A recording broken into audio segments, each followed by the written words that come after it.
Bonjour à tous. J'ai le plaisir d'accueillir Alain Wilmout, le fondateur et dirigeant de la société 2CRSI, qui nous a fait le plaisir de nous rejoindre sur les marchés financiers cette année. La société 2CRSI est spécialisée dans les serveurs informatiques. Du coup, Alain, la première question que j'ai envie de vous poser, c'est quelles sont les spécificités de votre positionnement sur ce marché déjà très concurrentiel, je crois. Alors bonjour et merci de nous avoir invités à répondre à vos questions et bonjour à tous les gens dans la salle. Alors 2CRSI effectivement est un fabricant de serveurs informatiques. C'est vrai que nous vivons une période où aujourd'hui les téléphones portables font que notre marché est en forte progression. On parle de... Pardon. Voilà. Donc je recommence. Donc notre marché, le marché du serveur informatique est en très forte progression cette année. On a des croissants de 66%. Le marché mondial a accru de 66% au deuxième trimestre 2018. Et 2CRSI, qui veut dire au passage conseil, conception, recherche et services informatiques, est une société qui joue sur l'innovation pour prendre des parts de marché. Donc on a créé cette société en 2004 avec mon frère. On est une société familiale.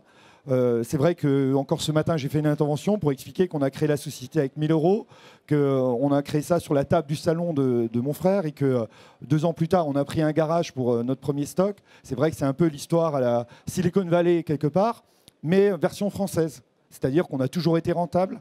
On n'est pas allé chercher des fonds d'investissement pour faire une start-up comme c'est un peu la mode aujourd'hui. On a d'abord fait de l'huile de coude, on a travaillé, on a gagné de l'argent qu'on n'a pas pris pour nous, on l'a réinvesti du début à la fin. Je crois qu'au total, on a dû verser 10 000 € de dividendes en 14 ans.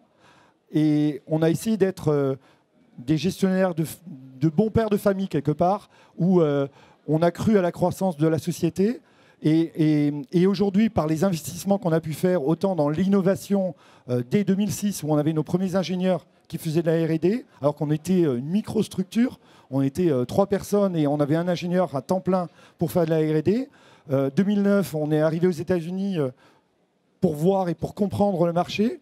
Aujourd'hui, plus de 30% de notre chiffre d'affaires, qui va faire 75 millions d'euros cette année, est réalisé à l'export. On espère que l'année 2019 sera l'année de la bascule. C'est-à-dire, nous, pour l'année de la bascule, c'est quoi? C'est plus de 50% à l'export.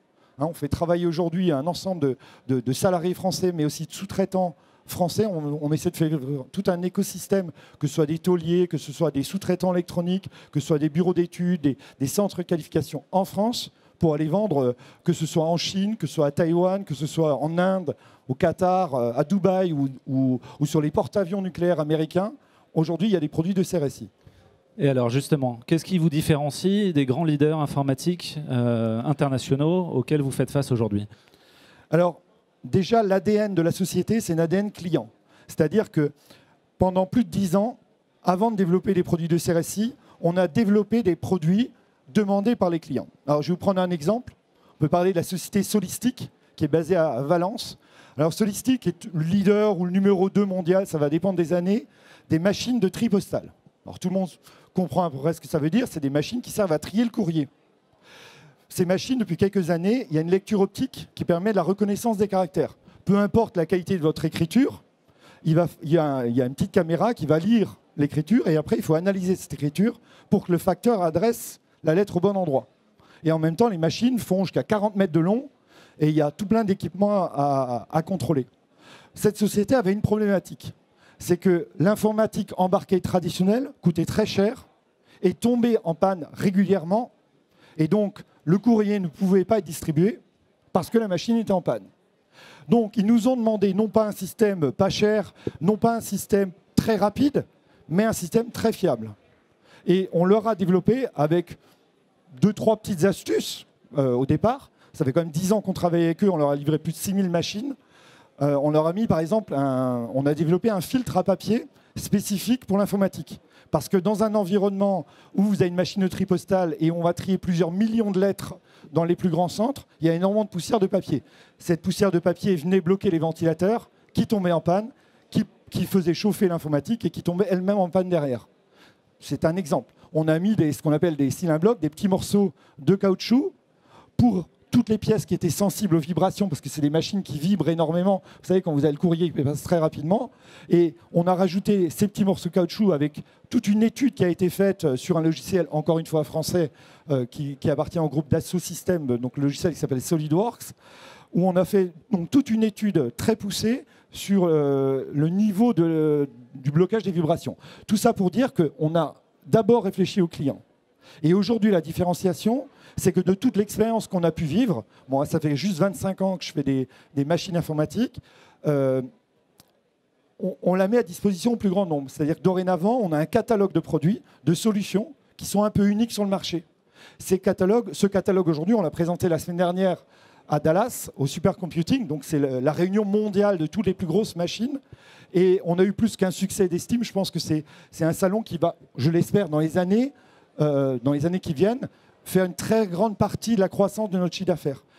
Des gens depuis l'Inde, depuis Singapour, depuis l'Argentine, bon, on a des contacts de partout aujourd'hui qui sont intéressés pour acheter des machines, qui ont quelques différences, et ces quelques différences font l'essentiel. Donc si je comprends bien, c'est essentiellement en B2B et sur des machines hyper spécifiques, adaptées à vos clients en fonction de problématiques qui leur sont propres et pas forcément duplicables. Voilà. Alors c'est vrai et à chaque fois, du coup, c'est des grands donneurs d'ordre, des PME, des ETI qui viennent vous voir aujourd'hui. Aujourd'hui, nos clients, c'est vrai que ce sont généralement des assez grandes sociétés. Très souvent, on est français. Les gens ne viennent pas chez nous parce qu'on parle français, mais ils viennent chercher un langage de la confiance, la capacité que nous, on va avoir de les rassurer sur la capacité de les livrer et de leur fournir une solution qui va être plus adaptée qu'une solution standard. Je prends souvent un exemple de vulgarisation pour bien comprendre. Nos concurrents, donc nos trois grands concurrents, c'est HP, Dell, IBM. Ces gens-là, en 2012, c'est-à-dire à 6 ans, détenaient 75% de notre marché. Au deuxième trimestre de cette année, ils détiennent 37% du marché. S'ils ont perdu tellement de parts de marché, c'est parce que justement, il y a des gens disruptifs comme nous qui, au lieu de faire des produits sans saveur quelque part, c'est-à-dire des produits purement industrialisés, vont faire des produits adaptés aux besoins, comme je l'ai expliqué avant. Et d'une manière générale, la vraie différence dans nos produits aujourd'hui, c'est que ces gens-là vont vendre des mobylettes individuelles, et nous, on va vendre des bus ou des avions, si vous préférez, et on va faire voyager plus de gens ensemble, et globalement, ça va coûter beaucoup moins cher. C'est ça, je vais dire, le plus gros plus de nos produits aujourd'hui, c'est de prendre en considération non pas uniquement le coût d'investissement. C'est vrai qu'on vend nos produits plus chers que ceux des autres, parce qu'on veut faire de la marge. On n'est pas là que pour faire du volume, on fait de la marge. Et si on fait de la marge, il faut que le client aussi s'en sorte. Et pour s'en sortir, on lui fait gagner de l'argent sur l'usage, sur la réduction de ses coûts. Ok. Le temps file vite. Si je comprends bien, votre marché est mondial, en pleine explosion. Oui. Aujourd'hui, comment vous faites pour attaquer ce marché mondial de la France en étant crédible ? Alors, depuis 2010, on a commencé, merci à la BPI qui nous a fait notre premier prêt export en 2010 de 80 000 € pour qu'on puisse participer à un salon. C'était le salon qui s'appelle le CeBIT en Allemagne, à Hanovre, qui était à l'époque le plus grand salon informatique. Depuis, on n'a pas arrêté. Tous les ans, on fait 4, 5, 6 salons professionnels dans différents métiers, que ce soit l'audiovisuel, que ce soit l'informatique, que ce soit... Bref, il y a différents salons internationaux. Par exemple, on a fait le mois dernier le JTEC, c'était la 5e fois qu'on faisait ce salon, où on va parler à la police de Dubaï, par exemple, pour aller équiper, durant l'Expo universelle 2020, on va équiper 5000 policiers avec des systèmes qui vont permettre la reconnaissance faciale, qui va éviter que demain, quelqu'un se fasse exploser durant l'Expo universelle et que Dubaï... Voilà. C'est ça, c'est comme ça, c'est parce qu'on va être capable d'être proche de nos utilisateurs qui vont chercher sur des salons des gens qui vont répondre immédiatement à leurs besoins. Donc vous allez dans le monde entier, effectivement, vous avez déjà plusieurs filiales et implantations un peu partout.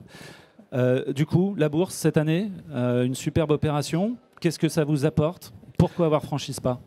Alors, effectivement, c'est une très belle opération. En même temps, pour moi, l'IPO, c'est déjà derrière nous. Aujourd'hui, nous, on travaille sur le business. Alors, je vais quand même, en 2 mots, dire pourquoi l'IPO. En 2016, on a travaillé avec un de nos distributeurs aux États-Unis, la société As Computer, qui nous a trouvé un marché public, c'est un appel d'offres public, pour un marché de stockage de 10 millions de $. On a proposé une solution différente qui allait coûter beaucoup moins cher à cet organisme qui voulait travailler avec nous, avec une solution techniquement aboutie. Malheureusement, lorsque l'étape du directeur financier est passée, Il a refusé de travailler avec nous parce qu'on n'était pas une société américaine, mais surtout qu'on n'a pas su leur prouver l'origine des fonds. En fait, ce qu'ils avaient peur, c'est qu'on soit financé par un gouvernement nord-coréen ou iranien, par exemple, voire syrien. Et il faut savoir que c'est une vraie hantise de leur part. Hein, des entreprises comme Huawei, par exemple, sont interdites de ces appels d'offres.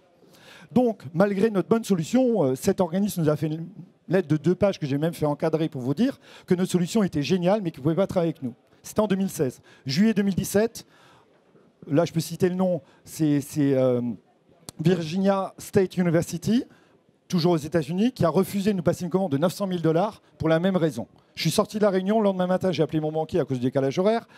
Je lui ai dit, il faut qu'on soit public. On ne peut pas continuer à perdre des dossiers qui sont faits pour nous. Et aujourd'hui, si, par exemple, les data centers en Chine utilisent un serveur de CRSI pour sécuriser l'accès d'Internet dans leurs machines, c'est parce que, justement, on a une chose en plus que n'ont pas les autres, c'est qu'on n'est pas américain, on n'est pas russe et on n'est pas chinois. Et c'est vrai que, généralement, ce que j'utilise, pardon, hein, je vais prendre 3 minutes de temps en plus, mais il faut bien comprendre une chose, c'est qu'aujourd'hui, dans le monde entier... La sécurité arrive. Ouais. Dans le monde entier, aujourd'hui, on va rechercher des entreprises qui vont être capables de prouver qu'aucun service secret ne travaille derrière nos machines et n'a accès ne peut rentrer dans nos machines. Et c'est vrai que les Chinois ont aujourd'hui des coûts de manœuvre beaucoup plus faibles que nôtres. Les Américains ont des brevets qui vont les protéger de manière extraordinaire. Les Allemands, ils ont le Made in Germany. Et ben nous, on a trouvé un autre critère. Pour ceux qui s'en rappellent, dans les années 70, on disait la France n'a pas de pétrole, mais elle a les idées. Et ce que nous, on a cherché dans l'IPO, c'est à faire ce qu'on a arrêté. Tout le monde parle d'écran OLED. Vous savez que c'est une invention française. Le MP3, c'est une invention française. Les 2 créateurs n'ont pas trouvé d'argent en France. Moi, je dis, ce n'est pas la faute aux investisseurs. C'est la faute aux dirigeants. Parce qu'ils n'ont pas eu le cran d'aller en bourse. Il ne faut pas aller se dire, il n'y a que des fonds private equity. La bourse, ça existe. C'est le capitalisme français, c'est monté comme ça. Et si les entreprises allaient plus souvent en bourse, et ce matin, j'ai encore fait une conférence à la BPI pour aller convaincre des chefs d'entreprise de ça, le private equity, alors j'ai utilisé un mot très fort, mais je persiste, j'ai lu Karl Marx. Karl Marx a écrit dans Le Capital... Je rappelle quand même que Karl Marx a été le fondateur du stalinisme à la base, quoi, en termes d'idées. Et aujourd'hui, le private equity, c'est du communisme. Je le dis haut et fort, pas politique, mais économique. Alors que la bourse, c'est la démocratie. Et si on veut aujourd'hui des fonds, il faut aller chercher les investisseurs là où nous, en tant que chef d'entreprise, on peut leur donner le maximum de valeur avec le moins d'intermédiaires possible. Voilà, écoutez, je crois qu'ils sont là. Je vous propose de continuer à échanger avec eux au stand A29, puisque je crois que c'est celui de CRSI. Merci de votre écoute à tous. Merci. Et merci Alain.